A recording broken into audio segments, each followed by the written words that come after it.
Ala asyrafil anbiya'i wal mursalin Sayyidina wa habibina wa syafi'ina wa maulana Muhammadin Sayyidil awwalina wal akhirin Wa ala alihi wa ashabihi at-tayyibin at-tahirin amma ba'du. Bapak dan Ibu kaum muslimin muslimat jamaah sholat subuh Masjid Nurul Hasanah yang ada di Komplek Reni Jaya, Pamulang, Tangerang Selatan, Provinsi Banten, yarhamukumullah. Alhamdulillah hari ini Ahad tanggal berapa ya? 28 September tahun 2025, bertepatan dengan tanggal berapa Rabiul Tsaninya? 5 ya? Rabiul Akhir. Jadi ini sudah 5 Rabiul Akhir, tetapi tetap saja di mana-mana masih ada banyak orang maulid. Semalam masih ceramah maulid, siangnya masih maulid, mulu di mana-mana. Ya. Karena orang bersyukur dengan lahirnya Kanjeng Rasulullah Muhammad SAW, lalu diperingati dengan muludan atau maulidan di berbagai tempat. Kajian kita untuk bulan September ini, nanti kemudian bulan September, Oktober, Desember, kemudian Februari, kemudian April, pokoknya per 2 bulan gantian dengan Masjid Umar bin Khattab yang ada di Komplek Regensi Bekasi Timur Pekayon sana. Bekasi Barat tempat Timur Pekayon. Lah, kita masih membahas kitab Al-Muhadzab. Ini kitabnya. Al-Muhadzab fi Fiqhil Imam Syafi'i yang dikarang atau ditulis oleh Syekh Abu Ishaq Ash-Shirazi. Kitab Al-Muhadzab itu ini, para pemirsa. Ini kitab 2 jilid. Beliau ini hidup pada tahun 600-an Hijriah gitu ya. Dalam catatan saya ini hidup Abu Yusuf Ash-Shirazi atau Syekh Al-Imam Abu Ishaq Ibrahim Ibni Ali Ibni Yusuf Al-Fairuz Abadi Ash-Shirazi itu hidup pada tahun 300 Hijriah. Sekarang berapa Hijriah? 1400. Ini sudah lama sekali, sudah 1000 tahun, 100 tahun berapa itu? 1100 tahun yang lalu. Nah, kitab Al-Muhadzab ini diberi keterangan oleh Imam An-Nawawi. Ini jangan salah, Imam Nawawi bukan Syekh Nawawi. Kalau Imam Nawawi itu hidup pada tahun 600 Hijriah. 300 tahun setelah dibukukan kitab ini, diberi syarah atau diberi komentar, lengkap komentarnya sampai 22 jilid. Yang aslinya hanya 2 jilid sampai 22 jilid ini menjadi kitab babon di dalam kalangan mazhab Syafi'i. Walaupun Imam Nawawi juga tidak selesai karena buru wafat, lalu dilanjutkan oleh Imam Romli. Dan itulah karya-karya ulama zaman dahulu itu luar biasa. Kita tentu belum mampu untuk menulis kitab. Kalau belum mampu ya jangan tidak mau membaca. Nah inilah, jadi kita mau membaca kitab Al-Muhadzab. Pada subjudul kemarin belum selesai mengenai Babu niyatil wudu'i, bab tentang niat wudu. Nanti pasal pertama dan kedua sudah dibaca. Kita mau membaca pada pasal yang ketiga. atau pasal kedua nih. Jadi ada babuniyatil wudu, lalu ada pasal pertama, lalu yang sekarang pasal kedua. Saya akan bacakan. Ini tentu apa-apa yang diuraikan ini didasarkan atas hadis Nabi. Gitu. Kenapa perlu kitab hadis? Ya karena Al-Quran sifatnya mujmal, global. Tidak ada keterangan-keterangan yang teknis di dalam Al-Quran. Jangankan keterangan mengenai niat, mengenai bacaan, mengenai urut-urutan ibadah, nama-nama sholat saja. Ini tadi kita sholat apa Pak? Subuh. Nanti sebentar lagi sholat duha yang sunnah. Sebentar lagi sholat syuruk dulu, sholat duha. Lalu juga sholat wajibnya duhur. Ada qobliyah duhur, ba'diyah duhur, lalu ada qobliyah asar, lalu sholat asarnya maghrib, isya, subuh lah. Itu di dalam Quran nggak ada itu. Nama-nama sholat itu tidak adalah. Karenanya perlu hadis. Di antara kitab hadis yang membahas soal hukum Islam itu ya ini kitab Al-Muhadzab ini. Gitu. Tapi diawali dengan urean-urean nanti hadisnya ini, urean-urean hadisnya ini begitu. Ya. Saya akan bacakan pada tentang ini niat wudu ya. Faslun wal afdalu ayyan wiya min awwalil wudu'i ila ayyafruha minhu. Yang afdol orang menetapkan niat wudu itu mulai dari permulaan melakukan kegiatan wudu sampai selesai wudu itu ada niat terus dalam batin. Nanti mengenai perlunya dilafadzkan atau tidak dengan nawaitul atau tidak itu urusan lain. Karena niat itu kan dalam hati. Gitu. Lah wa ayyakuna mustadiman an-niyata ini. Ya, jadi terus-menerus ada dalam benak bahwa memang sedang berwudu niat, bukan sekedar cuci muka. Walaupun rangkaiannya misalnya ngambil upil segala macam ya nggak apa-apa. Makanya dianjurkan untuk istinsyak dan intisar. Istinsak itu menghirup airnya ke hidung, istinsar itu menyemprotkannya gitu. Itu karena memang biar bersih. Jadi kerak-kerak atau upil itu ya harus bersih itu dari hidung. Kalau enggak kita sujud agak tertekan itu sakit. Karena ada yang keras-keras di hidung kan begitu. Nah itu kegiatan wudu itu antara lain membersihkan pada bagian hidung. Gitu. Fa inna wa inda ghuslil wajhi ya. Kalau niatnya pada saat membasuh muka, thumma azzabat niyatuhu adzahu. Kemudian memang semata-mata hanya di situ niatnya gitu, adzahu memadai. Tidak perlu selama-lamanya wudu itu. Cukup pada saat membasuh muka. Awalnya anjurannya pada saat semuanya kegiatan mulai dari kumur-kumur ya membasuh kedua tangan dan seterusnya, tapi selanjutnya itu diberi keterangan ya pada saat mau membasuh muka saja cukup gitu. Itu keterangan lebih lanjutnya seperti itu. Kenapa dianggap cukup li'annahu awwalu fardin? Karena membasuh muka itu fardu yang pertama. Gitu. Fa idza nawa indahu istamalatin niyatu ala jami'il furud. Ketika sudah diungkap dalam batin niat wudu pada saat membasuh muka itu maka sudah menyeluruh, sudah dianggap mewakili semua kegiatan wudu. Gitu. Niatnya di situ.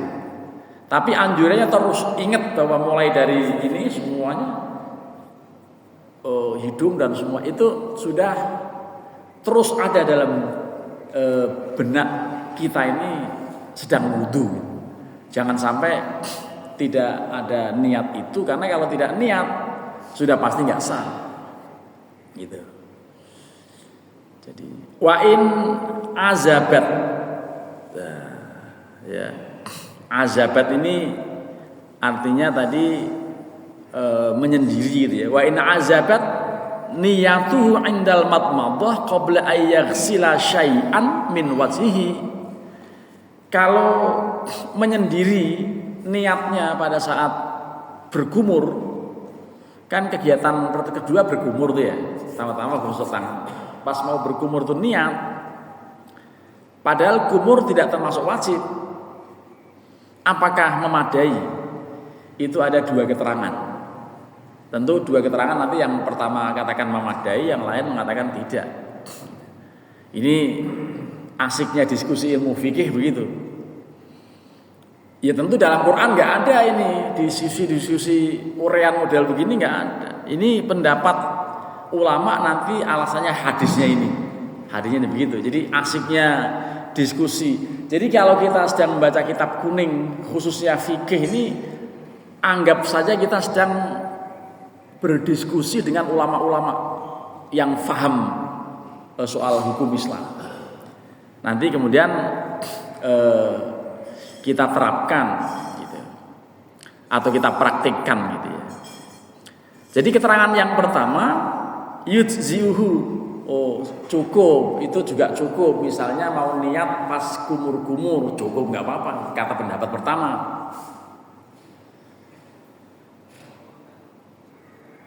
Jadi yujziuhu katanya li'annahu fi'lun ratibun fil wudu lam yataqaddamhu fardun.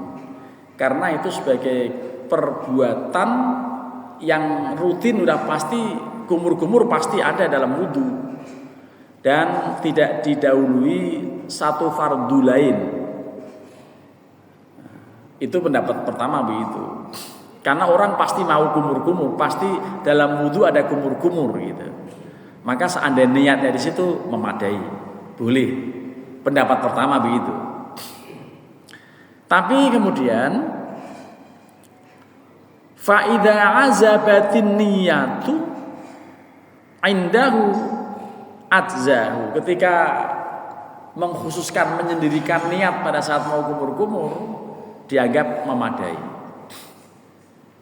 Seperti apa itu kok contohnya ya? Itu dianggap sama dengan ka ghuslil wajhi. Ini dalam bahasa Arab kalau ghuslun itu membasuh, tapi ghuslun mandi. Wudu itu perbuatannya, kalau wadu airnya, air yang ngocor buat wudu itu wadu. Tapi wudu ya perbuatannya itu. Itu memang begitu di dalam penerapan bahasa. Jadi ghuslun mandi, tapi ghuslun membasuh bagian. Itu namanya ghuslul wajhi. Ini sama dengan ka ghuslil wajhi, seperti membasuh. Jadi walaupun hanya kumur-kumur itu sudah sama dengan membasuh muka. Sehingga niat di situ boleh. Niatnya ada di situ boleh. Wathani, ini pendapat kedua ini, sebagaimana diungkap di awal, kalau ada dua pendapat ini, yang pertama boleh, yang kedua tidak boleh gitu. Itu wajar, biasa aja itu. Jangan kemudian ini yang boleh yang mana?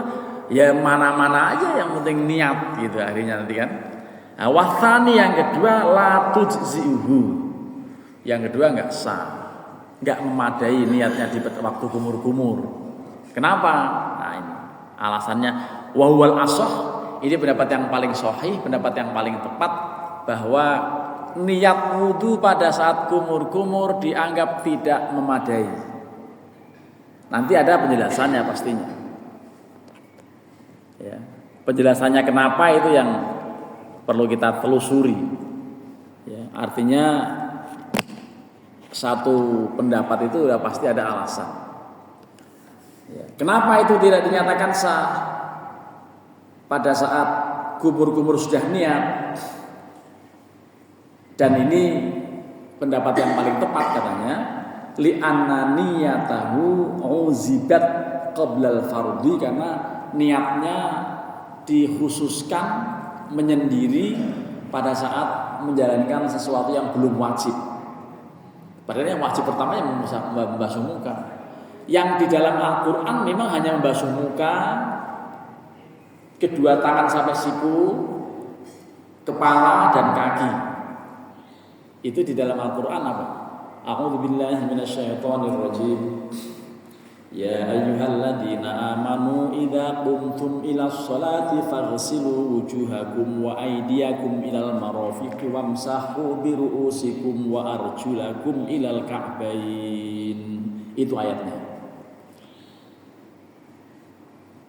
Kalau dalam Quran ya memang hanya itu. Wahai orang yang beriman, kalau kalian mau sholat, cuci muka Anda. Cuci kedua tangan kalian sampai sikut, sampai siku. Usap bagian dari kepala Anda. Dan cuci kedua kaki Anda. Itu saja, karena global, mujmal sifatnya. Untuk mengetahui keterangan yang lebih jelas mengenai wudhu itu seperti apa, Rasulullah SAW mempraktikkan wudhu itu ya begini. Pertama-tama cuci tangan dulu, yang kedua kumur-kumur, sekaligus juga menghirup air ke hidung, yang ketiga baru mesti cuci muka, yang ketiga kedua tangan sampai siku, yang keempat membasuh sebagian kepala. Sebagian mengatakan tidak sebagian, mengusap semua kepala, sehingga nanti praktek wudhu kalau sebagian begini aja, tapi sebagian lain begini, semuanya. Karena memahami biru sikum itu yang beda-beda ulama. Dalam Quran kan dikatakan idza qumtum ilas sholati faghsilu wujuhakum wa aydiyakum ilal marafiqi wamsahu bi ru'usikum. Basuh kepala Anda, kepala semuanya itu sebagian. Ada yang katakan litab'id, baknya itu. Kalau tab'id berarti bagian. Tapi yang lain memahami bukan, itu bukan litab'id tapi seluruhnya. Ya lilkul atau semuanya. Makanya ada cara mengusap kepala itu ada yang begini. Ini ngomong-ngomong bapak-bapak biasanya gimana ngusapnya? Ngusap kepala? Semuanya gitu. Berarti kalau semuanya memahami biru usikum seluruhnya. Tapi kalau hanya begini, berarti memahami sebagian. Sebagian paling inti ya ini ubun-ubun ini paling inti gitu. Terserah mau semuanya ya begini, mau sebagian. Coba yang begini semua, saya pengen tahu berapa orang. Saya hitung nih serius nih. 1, 2, 3, 4, 5, 6, 7, 8. Orangnya semua berapa ya? Baru hanya 8 yang semuanya. Berarti yang sebagian itu selebihnya itu sebagian, kecuali yang memang abstain. Kalau abstain lain lagi tuh. Saya anggap yang abstain sebagian gitu ya, sebagian. Lalu kalau zaman dulu, waktu di kampung, orang-orang yang wudhunya begini ini Muhammadiyah gitu. Kalau wudhunya begini NO gitu dulu. Dulu begitu dibentur-benturkan begitu. Padahal soal memahami ayat yang wamsahu birusikum itu usaplah kepala Anda. Tapi sebagian enggak, bagian kepala aja ya. Kalau pas musim dingin begini susah repot gitu. Itu sudah diskusi lebih lanjut. Itulah.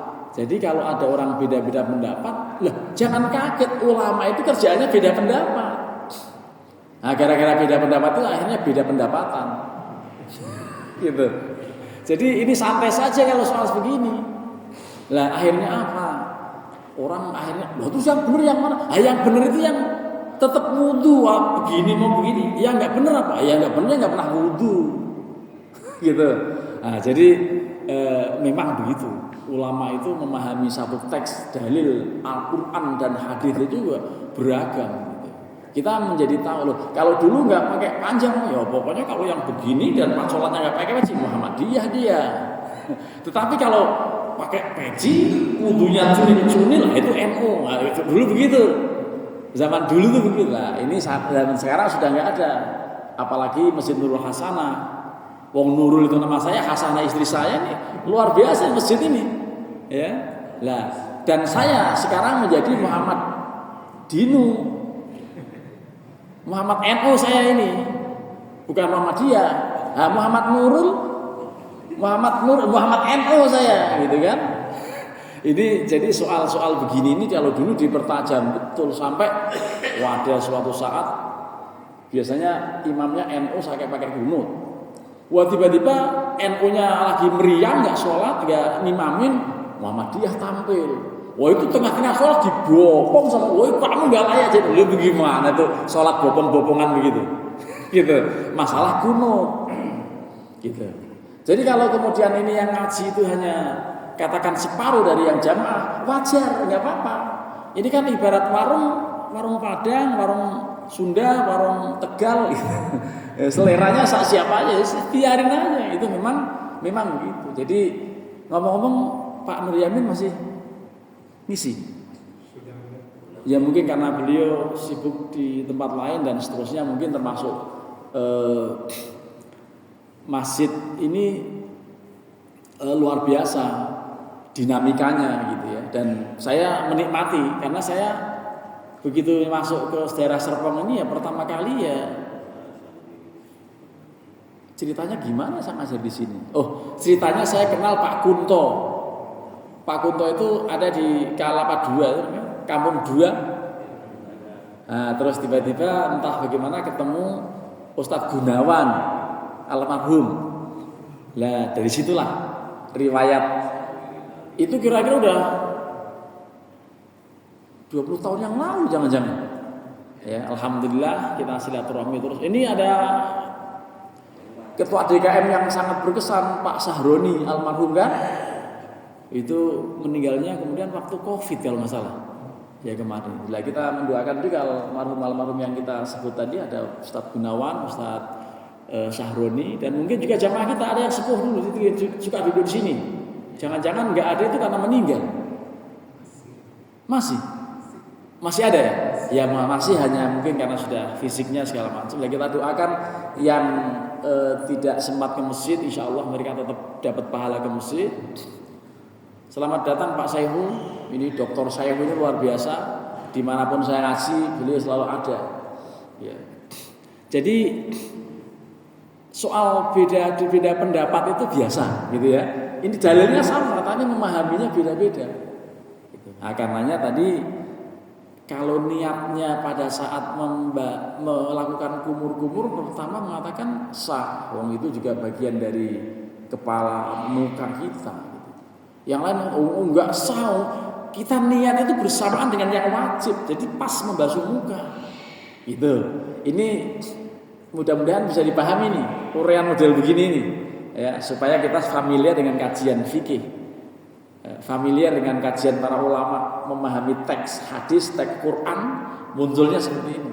Gitu. Kalau dulu enggak, karena enggak mau baca gini, udah ribet menyimpulkan oh kalau enggak pakai peci Muhammadiyah, kalau wudunya begini Muhammadiyah, tapi kalau cunil-cunil NU begitu dulu, ya gampangannya begitu aja. Ya. Para jamaah. Kita lanjut. Kalau sekarang benturannya bukan soal NU Muhammadiyah. Sekarang ini benturannya 0102. Gitu. Jadi begitu ya, memang luar biasa. Kita ini mudah dibentur-benturkan. Lah kemarin begitu demo yang sampai mengeluarkan dana perbaikan itu membuat kemarin macet pintu gerbang tol, macet di mana-mana. Itu gara-gara demo seminggu aja sampai 950 miliar dana yang dibutuhkan untuk perbaikan itu. Yang begitu ditiru sama Nepal. wah Nepal kacau lagi tuh. Semuanya ya karena Gen Z ini bergerak, itu perdana menterinya apa? Menteri Keuangan yang nyebur kali ditelanjangin. Masya Allah tuh nggak punya adab itu di sana itu ya. Nah, mudah-mudahan negeri kita nggak sangat begitulah, kasihan. Lah itu gara-gara apa? Gara-gara ada penjarahan di beberapa tempat, rumah pejabat tertentu kemarin kan, itu ditiru sama Nepal. Tirunya keterlaluan sampai ditelanjangin, sampai ada yang meninggal istri menteri itu karena dibakar rumahnya. Wah, kalau Indonesia kayak begitu, mudah-mudahan jangan sampai ya. Kita juga nggak enak itu sama. Ya walaupun pejabatnya juga harus santun, pejabatnya juga jangan flexing. Bapak tahu flexing ya? Pamer-pamer. Jamnya merek apa nggak tahu, harganya 11 miliar. Begitu diambil orang mau dibawa ke Taman Puring, bingung yang mau beli. 11 miliar gitu kan. Lah terus macam-macam. Nah, jadi ini mudah-mudahan hal-hal yang begitu itu tidak terjadi di tempat kita ya. Karena ini kacau kalau sampai seperti itu. Kita lanjutkan bahwa memang seperti itu kajian fikih itu penuh dengan diskusi ulama dan kita menjadi tahu gitu, kita menjadi faham oh begitu ceritanya seperti itu. Lalu fa'ashbaha idza uzibat inda ghaslil kaffi. Ya, maka itu sama, ketidakabsahan, tidak memadainya niat wudu pada saat kumur-kumur, juga pada saat membasuh tangan itu belum bisa niat. Lah terus kapan niatnya? Tadi inda ghuslil wajhi, karena membasuh muka itu yang fardu yang pertama, sehingga baru akan sah kalau niatnya pada saat apa tadi? Membasuh muka. Jadi pada saat kumur-kumur tidak memadai, pada saat basuh tangan juga tidak memadai. Wa ma qalahu al-awwalu, ya, apa yang disampaikan di pendapat pertama itu yabtulu batal. Artinya tetap aja yang kedua, bahwa niatnya pada saat membasuh muka gitu. Bi ghuslil atau bi ghuslil kaffi. Ya, dengan cara niat pada saat membasuh telapak tangan termasuk tidak dinyatakan memadai.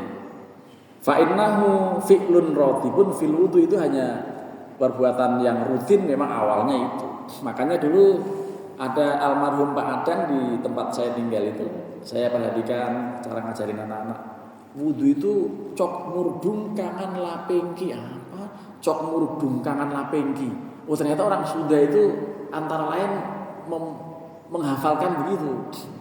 Kocok-kocok, kumur-kumur, hidung, muka, tangan, kepala, baru kaki. Itu disingkat cok murdung kangen lapengki. Ayo, apa singkatannya? Cok murdung kangen lapengki. Kocok-kocok, kumur-kumur, hidung, muka, tangan, kepala, baru kaki. Lah, itu urutannya. Sehingga nanti rukun yang keenam wudu itu at-tartibu, tertib. Tidak boleh dibalik. Kaki mundur gitu, kaki, kepala, kaki, kuping, malah nggak bisa. Harus urut. Bareng juga nggak bisa. Misalnya mau nyelap ke kamar, ke kolam renang, saya niat dulu gitu, ya nggak bisa. Bareng semua kena air gitu. Itu harus ada urutannya. Nah, itulah. Jadi itu juga atas dasar petunjuk Rasulullah wudu begitu. Lalu dilihat oleh Sayyidina Ali. Dan suatu saat Sayyidina Ali, nih begini nih saya contohin cara wudu Rasulullah seperti ini. Nah, itu hadis melalui Sayyidina Ali juga sahih. Karena Nabi sudah wanti-wanti, kalian pegang omongan saya, pegang juga omongan para khulafa rasyidin. Gitu. Sehingga hadis yang berasal dari sahabat namanya hadis mauquf, hadis yang berasal dari Rasulullah langsung namanya hadis marfu. Kalau sampai pada tabi'in namanya maqtu'. Itu dari sisi sampainya. Dari sisi kuatnya riwayat, ada yang namanya hadis mutawatir, ada yang namanya hadis ahad. Dari sisi soal kekuatan hafalan perawinya, satu hadis sahih, dua hadis hasan, tiga hadis dhaif. Dari sisi statusnya ada hadis palsu lah. Kalau hadis palsu buang, jangan kita beribadah dengan hadis palsu. Tapi hadis dhaif masih boleh. Dhaif masalah periwayatan saja gitu. Karena dinilai sebagian rawinya suka nggak pakai peci misalnya. Itu dipertimbangkan tuh. Ini rawi ini suka ngasu nih kalau kemana-mana nggak pakai peci. Oh bukan hanya itu, saya pernah lihat dia kencing berdiri loh. Semua jamaah periwayat hadis nggak sah karena apa? Ya kencingnya berdiri semua. Gitu.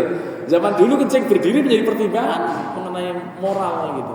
Jadi betapa hebatnya orang menyeleksi hadis ini. Ya itulah jadi begitu ya. Para jamaah.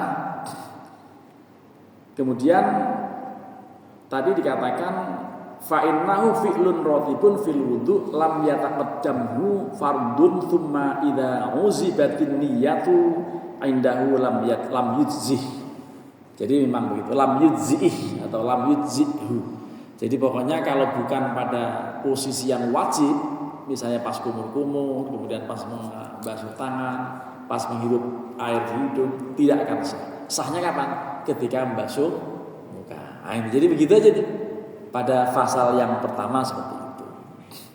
Ini masih ada waktu sampai jam 6 kan ya? Ya jam 6 kurang 10 nanti kita berhenti atau kurang 1/4 nanti kita diskusi. Soal ini atau soal lain lah gitu ya. Memang kajian fikih itu dasarnya hadis-hadis Rasulullah termasuk Quran pastinya. Ya. Tapi kemudian dijelaskan oleh para ulama. Kita lanjutkan pasal yang berikutnya. Ya. Ini saya shooting yang mendengar, artinya kalau saya tidak shooting pendengar, pemirsa gitu, jamaah dikira saya ngomong sendiri, gitu. Padahal ada jamaahnya. Gitu. Faslun ayyihada faslun. Wasifatun niyati ayyanwiya raf'al hadathi awit toharoti minal hadath wa ayyuhuma nawa ajza'ahu. Karakteristik atau sifat niat itu pertama untuk mengangkat, menghilangkan hadath atau untuk toharoh, bersuci dari hadas, menghilangkan hadas atau bersuci dari hadas dengan niat yang mana saja, mau menghilangkan hadas atau bersuci dari hadas itu ajzahu, memadai, silakan aja. Makanya yang kita hafalkan bukan kita, lu kali gitu ya.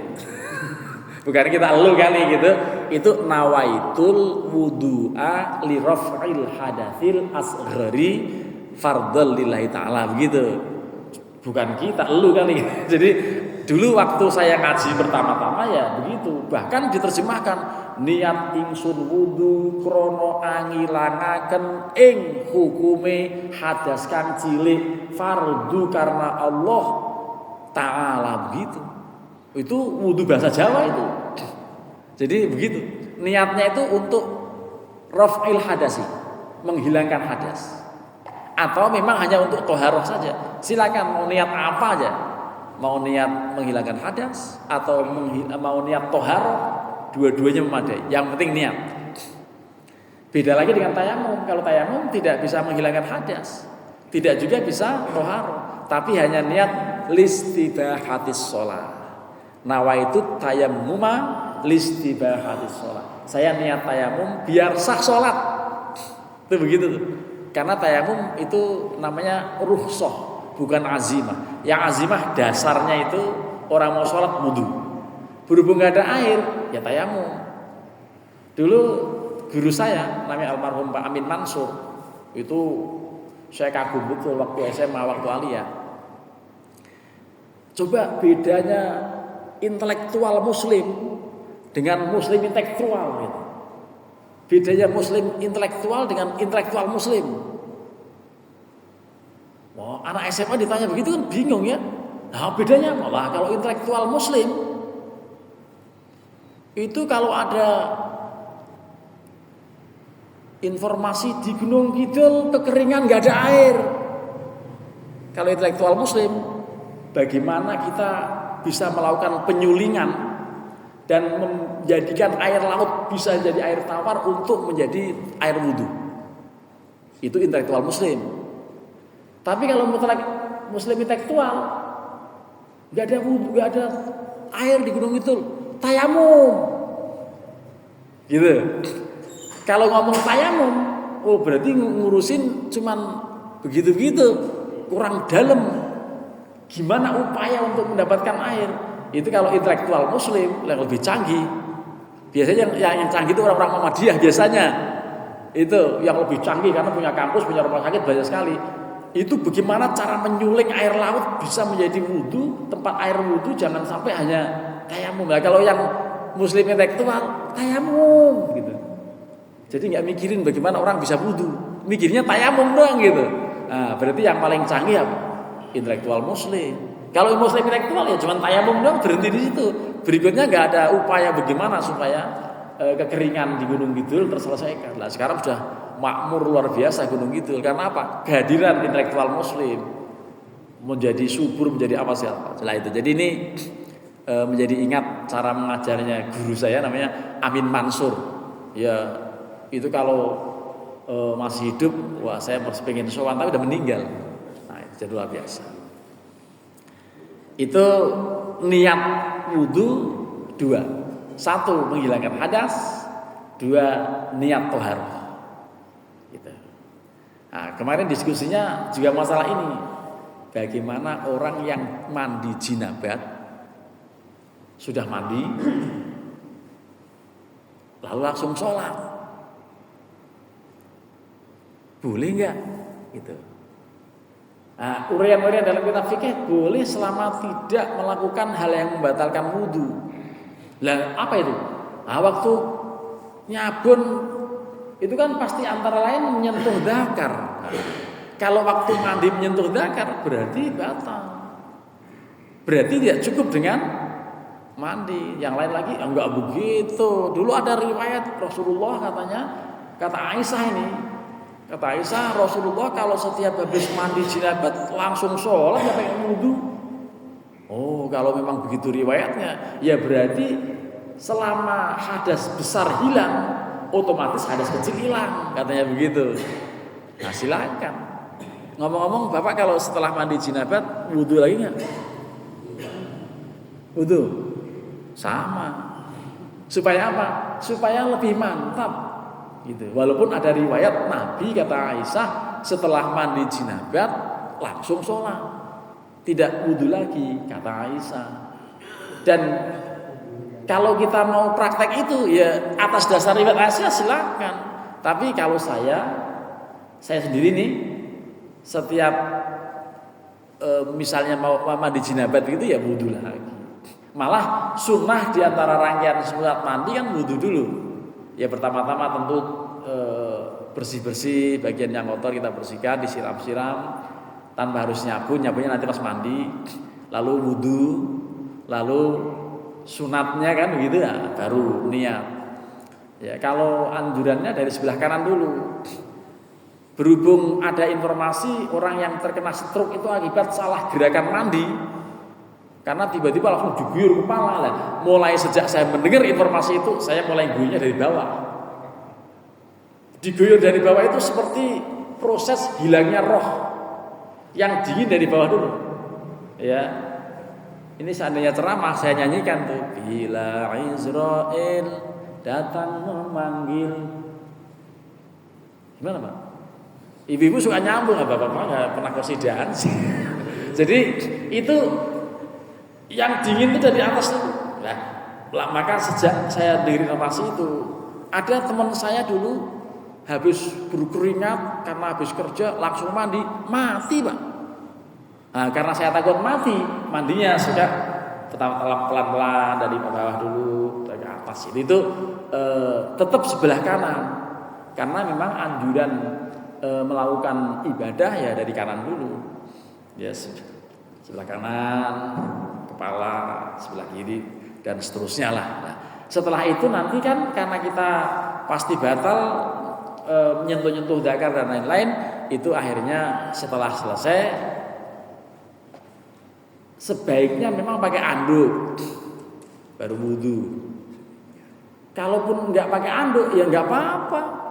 Yang penting jangan di tempat umum. Betul ya? Dulu waktu kecil lagi nih. Namanya orang mandi kan nggak ada kamar mandi. Mandinya di kali. Lah, naruh anduknya agak ke atas. Begitu pada wudu, orang nutupi dakarnya begini. Dibalik, saya pikir ini kenapa nih orang pada begini? Bukannya begini. Loh, ternyata takut batal. Gitu. Nyentuh dakar batalnya kalau dengan batinil kafi, dengan yang putih ini. Tapi kalau di sini enggak. Makanya dia tutup begini. Oh, ini maksudnya. Jadi nutupin dakar supaya enggak kelihatan kawer-kawer gitu dengan dibalik gitu.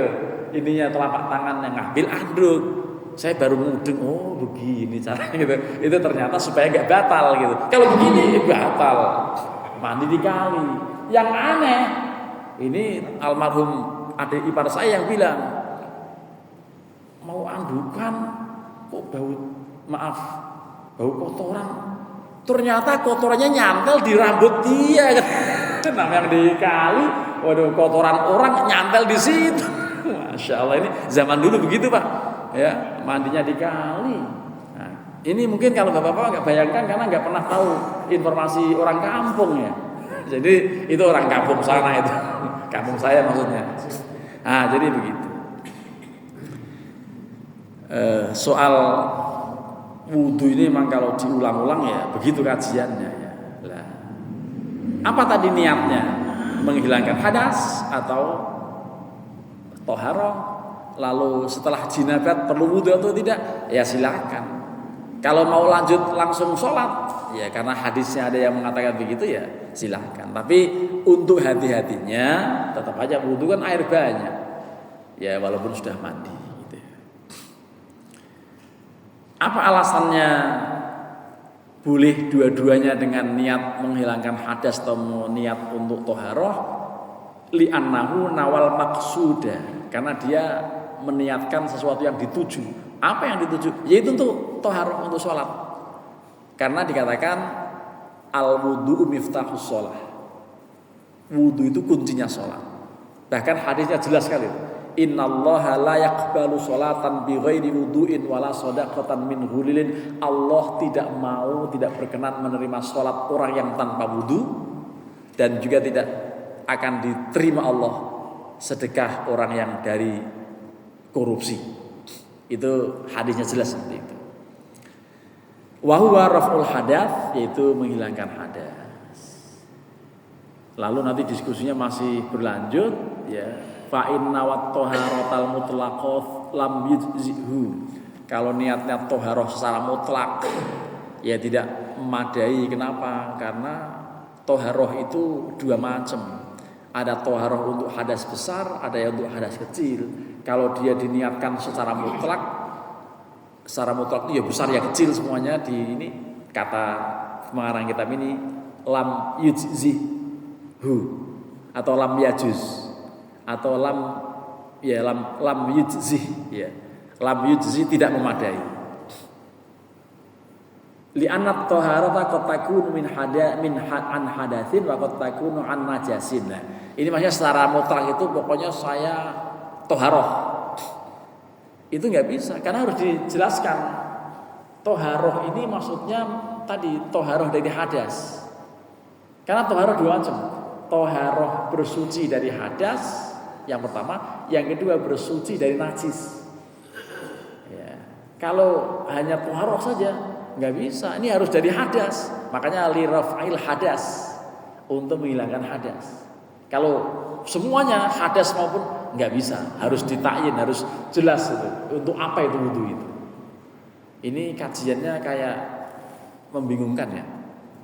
Udah berhenti aja daripada bingung. Daripada bingung berhenti aja gitu ya. Nah, silakan diskusi. Ya, saatnya untuk diskusi. Mudah-mudahan bisa difahami. Silakan Pak. Saya merangkap moderator ini karena nggak ada moderatornya, saya langsung ambil alih. Waalaikumsalam warahmatullahi wabarakatuh. Terima kasih atas penjelasan fikih dari Rasulullah. Ada yang ditanyakan, terutama untuk tohara jenazah. Apa di Nawaitul Wudu'a di Gosip Rijal itu pakai pakaian dari alat enggak? Seperti untuk wudu atau untuk harus di bahasa niatnya, di lapar niatnya. Kedengaran ada yang sorry usah Nawaitul Wudu'a dalam Al-Asil Al-Asbari dan dalam ayati pakai pakaian. Pernah mendengar beberapa salah. Terima kasih. Baik. Ini niat wudu buat mayit. Sebetulnya ada pembahasan nanti. Tapi karena pertanyaan sekarang ya dijawab sekarang. Ini belum lagi menjawab ini, dulu ada orang ribut mengenai gotong mayat. Jangan digotong sama orang yang bukan keluarga. Kenapa? Sudah wudu itu mayit, biar nggak batal. Nah, mau sholat ya? Udah nggak mau sholat masih dipikirin batal wudunya gitu. Lah ini kemudian wudu untuk mayit itu kan sunnah. Nah sunnahnya itu seakan-akan kita menjadi dia. Karenanya niatnya kalau seperti niat kita kan untuk menghilangkan hadas kecil. Untuk apa? Biar sah sholat. Lah wong dia udah nggak sholat, gitu. Lah oleh karenanya sudah niat wudu untuk mayat ini, gitu secara global aja. Jadi nawaitul wudu ali hadal mayit lillahi ta'ala. Gak usah pakai fardhu kifayah atau fardhu ain. Oh udah niat mewudukan mayit ini gitu aja udah. Ya. Kalau ini suka dibahas orang memang masalah gotong mayit. Kalau digotong batal. Lah terus gimana? Wah bingung. Biar jalan sendiri. Mayat suruh jalan sendiri bagaimana? Lah itu soal batal itu yang mau sholat. Yang mau sholat siapa? Yang gotong. Dan kalau yang gotong nanti batal ya gampang wudu lagi kan. Nggak usah ribet. Yang penting digotong itu mayat sampai ke tempat pengkafanan gitu. Lah ini soal itu memang ada niat anjuran diwudukan. Nanti pada saat pembahasan soal Kitabul Janaiz, walaupun kapan tahu nggak tahu ya ini kitabnya kan panjang lah, ngomongin satu pasal aja panjangnya luar biasa gitu ya. Nah jadi insya Allah kalaupun mau diniatkan secara global insya Allah sah untuk mayat itu. Gitu. Yang penting tolong kalau ada mayat segera diurus, jangan biarin dia untuk ngurus sendiri. Udah mayat kan, jadi apakah dia harus dimandikan, dikafan, disolatkan, segera bawa ke makam. Masih ada? Nah, berarti ini kalau jualan laris ini, ya. Waalaikumsalam. Apakah di sini bukan kata-kata wajib dalamnya itu dulu sementara kita itu kita rumahnya dengan yang lain masuk duduk saja. Nah yang kedua. Sebentar saya belum paham. Apa tadi pertama? Apakah kita dulu menjadikan kata-kata fardu sementara tidak rumahnya dengan kata yang lain duduknya di bawahnya saya akan duduk toh tidak ada mau sholat. Satu ya. Yang kedua. Apakah duduk kita batal?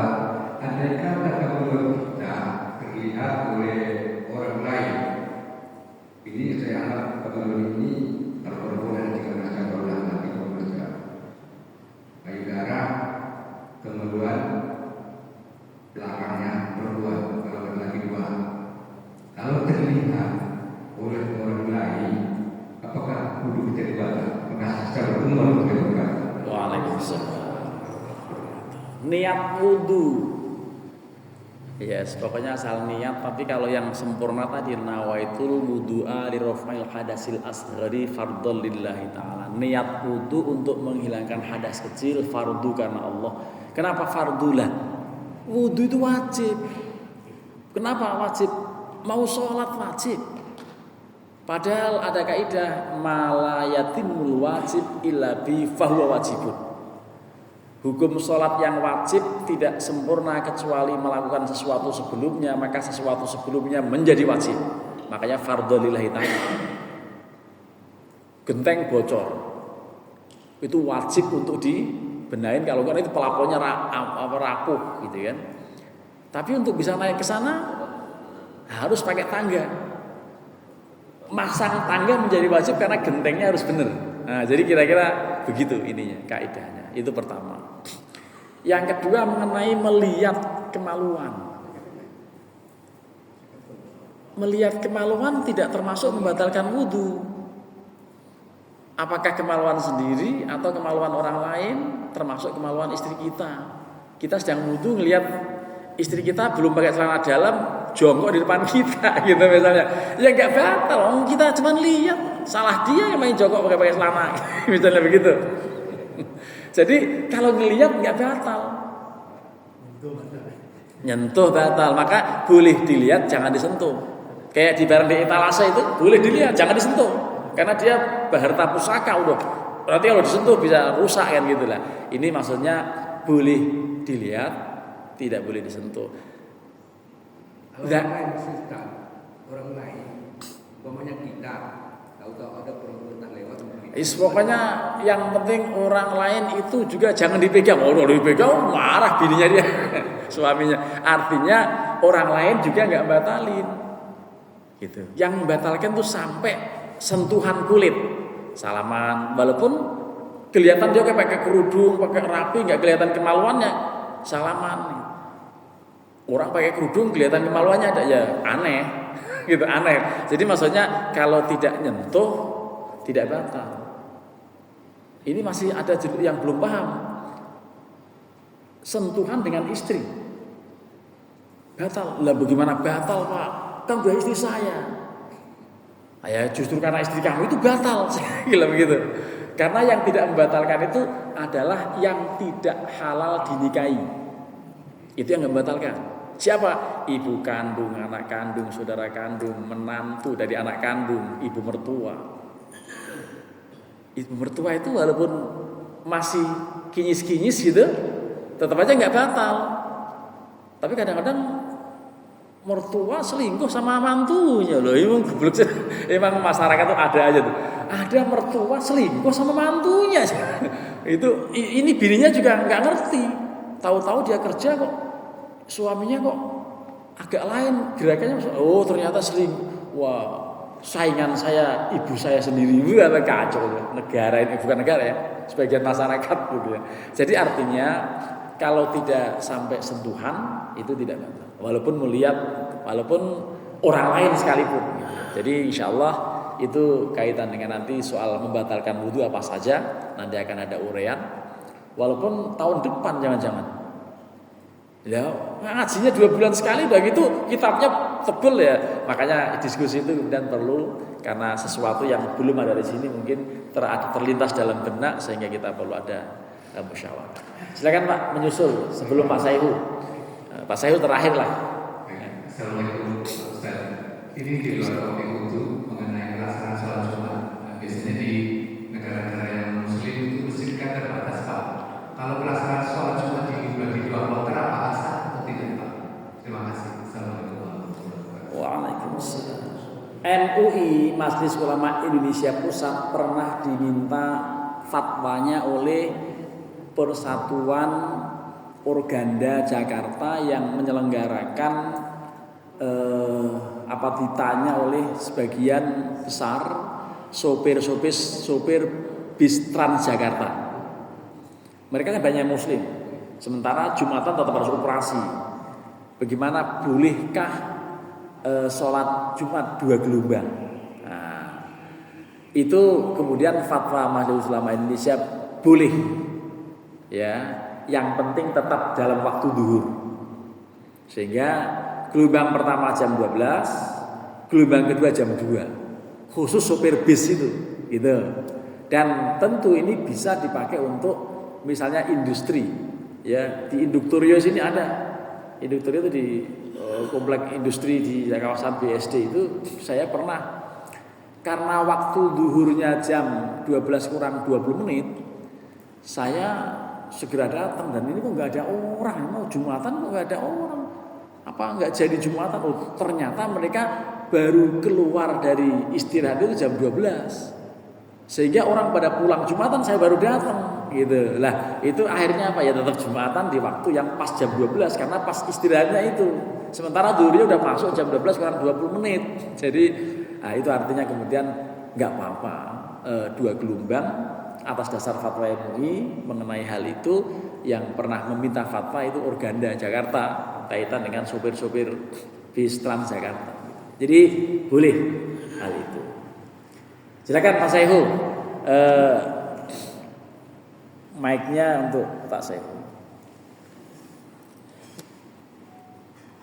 Bismillahirrahmanirrahim. Assalamualaikum warahmatullahi wabarakatuh. Assalamualaikum warahmatullahi wabarakatuh. Mungkin ini pertanyaan sangat mendalam ini. Terkait dengan bicara pahala dan wudhu, ini merupakan manifestasi daripada fisik juga manifestasi daripada jiwa kita. Kalau kita lihat daripada salah satu hadis yang diriwayatkan oleh Muslim, di mana dikatakan kesucian itu adalah bagian dari iman. Kemudian alhamdulillah memberikan timbangan, kemudian subhanallah alhamdulillah mengisi ruang antara wajah ini. Kemudian sholat adalah sebagai tiang agama. Kemudian sedekah adalah bukti nyata, serta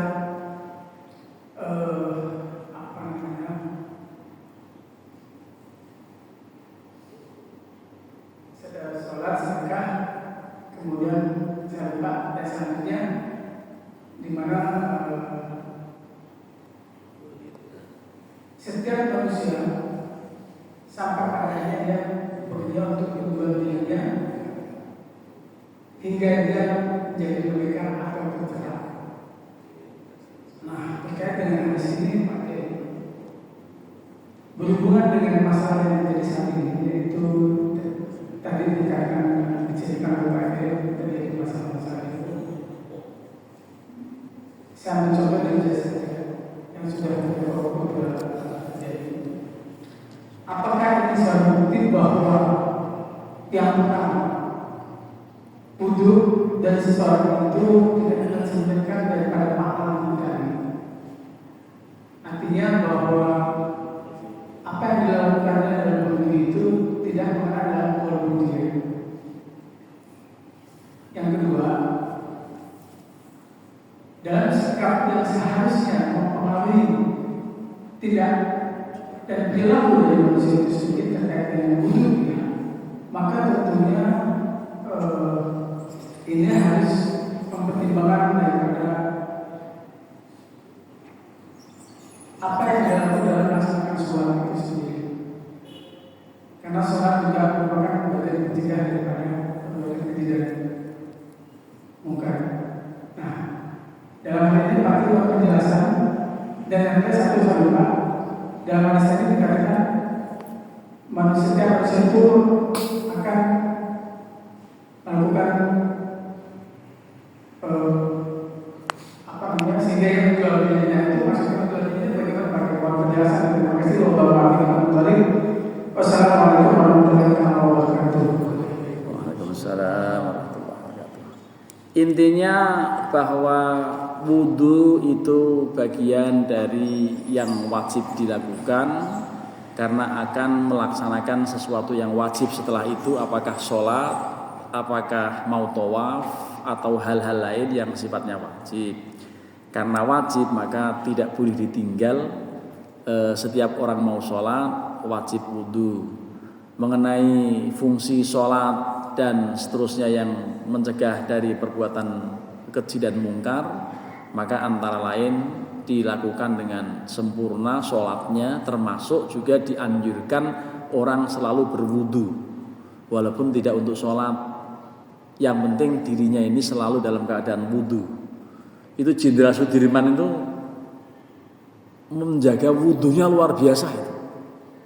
Ya, apalagi mau perang mau apa, wudhu selalu wudhu. Dan ini juga dicontohkan oleh orang yang mengagetkan Rasulullah. Siapa? Bilal bin Rabah. Itu Rasulullah baru duduk sebentar gitu di surga. Lah tiba-tiba terdengar suara terumpah Bilal, kelunang. Loh, ini Bilal luar biasa ini. Apa gerangan yang membuat dia seperti itu? Ditanya oleh Rasulullah. Kamu punya perbuatan apa ya Bilal? Apa ya yang pokoknya yang kamu rutin jalankan apa? Oh begini Rasulullah, mohon maaf. Saya itu pokoknya tidak pernah tidak berwudu. Kalau saya batal, jangankan siang, malam aja batal, mendusin, saya wudu. Dan tidak pernah saya wudu kecuali pasti saya sholat 2 rakaat. Wah itu dia itu katanya. Itu dia membuat posisi engkau itu hanya beberapa detik, beberapa menit selisih dengan saya ada dalam surga. Wah itu girang betul itu. Siapa? Bilal bin Rabah itu dengan posisi yang dipuji Rasulullah seperti itu. Itu Bilal bin Rabah yang budak hitam tapi suaranya melengking bagus dan menjadi muadzin Rasulullah. Ini beda dengan seorang bernama Abul Firosh, sahabat Rasulullah juga. Orang sudah sepuh dari beberapa tahun sebelumnya sudah sering berkhidmat pada Rasulullah, suka meladeni air wudunya, gitu. Tapi lama-lama Rasulullah melihat kok sudah sepuh ya, udahlah sekarang saatnya engkau istirahat di rumah saja tanpa harus repot untuk melayani saya wahai Abdul Firos. Saya berikan kesempatan kamu minta apa? Artinya pengen memberikan pesanan beliau untuk katakan mempensiunkan Abul Firos ini. Lah ternyata di luar dugaan permohonan Abul Firos itu mengagetkan Rasulullah. Salni ya Abul Firos, mintalah pada saya wahai Abul Firos karena engkau sudah mau saya pensiunkan. Pertanyaan ini ngomongnya dia itu arju murafaqataka fil jannah ya Rasulullah. Saya hanya mohon satu wahai Rasulullah, jadikan saya menjadi teman engkau di surga. Wah, kaget Rasulullah. Al-ghidaka, mungkin ada permintaan lain Abul Firos? Enggak, bal huwa dzaka, memang hanya itu. Loh, itu juga lah, ini sih enggak sembarangan ini permohonan yang ini. A'inni ala dzalika bi kathratis sujud. Tolong bantu saya untuk merealisasikan permohonan engkau yang model begini dengan memperbanyak sujud. Nah, dia masih dinilai Rasulullah belum banyak sujudnya.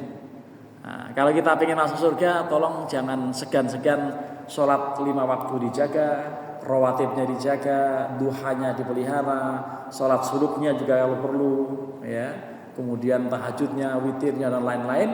Ini mudah-mudahan kalau kita ikut petunjuk Rasulullah, kita akan bersama Rasulullah di surga kelak. Mudah-mudahan kajian pagi ini bermanfaat dan mari kita akhiri dengan sama-sama membaca kafaratul majlis. Subhanakallahumma wa bihamdika asyhadu an la ilaha illa anta astaghfiruka wa atubu ilaik. Tercatat di HP saya bahwa kajian kita berlangsung 1 jam 3 detik. Terima kasih.